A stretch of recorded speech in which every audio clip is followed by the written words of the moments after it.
Hi guys, welcome back. Today I'm going to bring you along as we're revamping some leftover pot roast.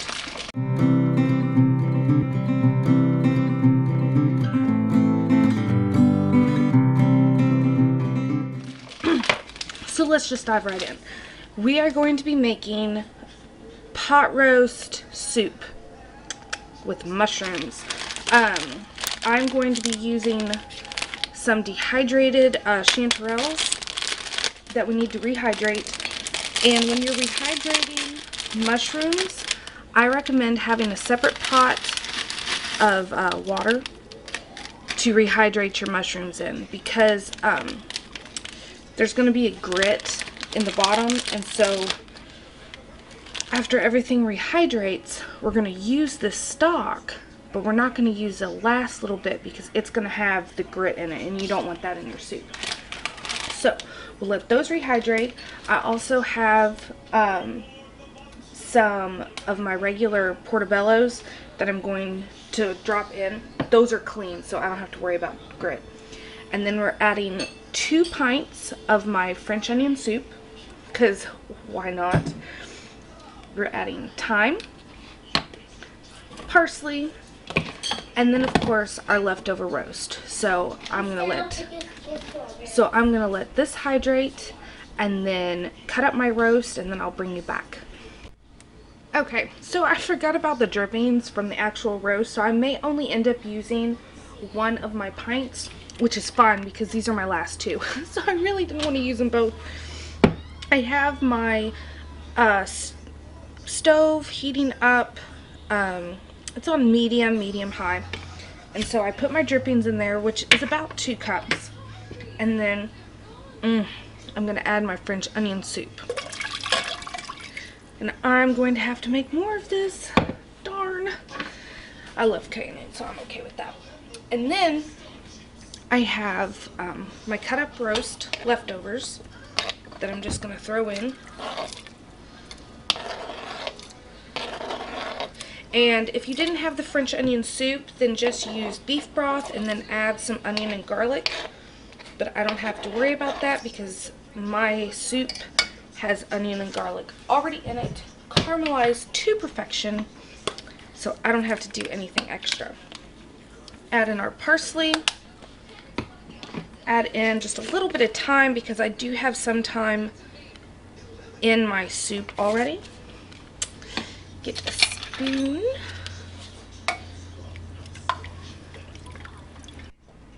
Alright, and now we're going to add some of our mushrooms. Now these are my portobellos that I did myself. And I'm going to let these start rehydrating in the soup because I washed them, so they're clean, they don't have grit on them. These are still rehydrating. They'll take a few minutes, and then once they're done, we'll pour some of that broth in here, plus of course the mushrooms. Okay, so this is gone for about 20 minutes. Our mushrooms are rehydrated, which is what we were waiting on because everything else is cooked. So now we're going to drain. We're going to put some of the mushroom broth that this made into our soup. I'm going to save the rest because I don't want it too soupy. Okay, so I wanted to show you, I left some of the liquid in there because that has our grit. So now, take out our chanterelles.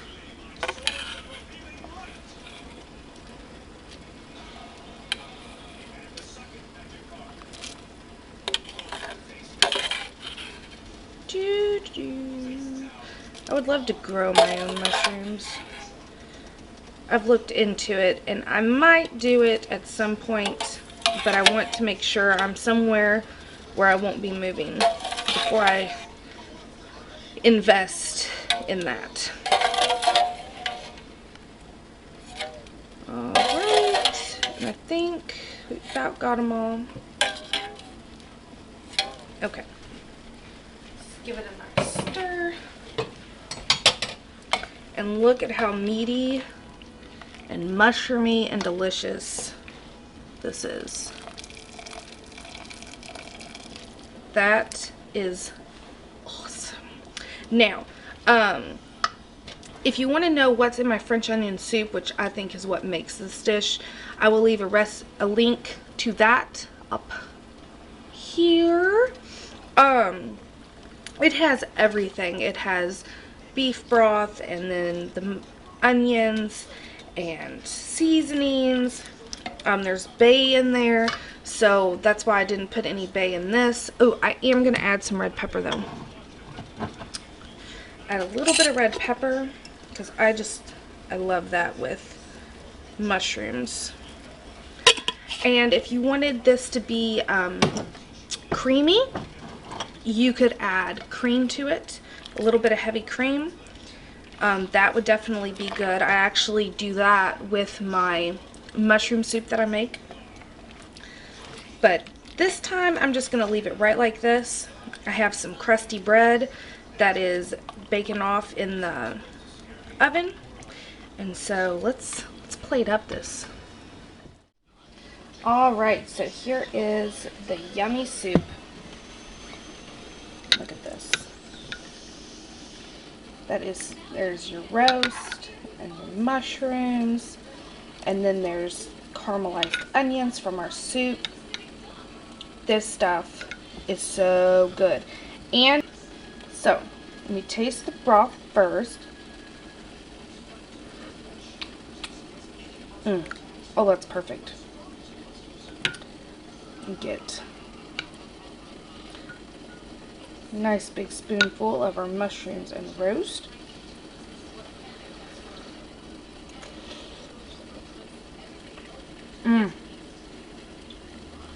Oh my goodness, that is so good.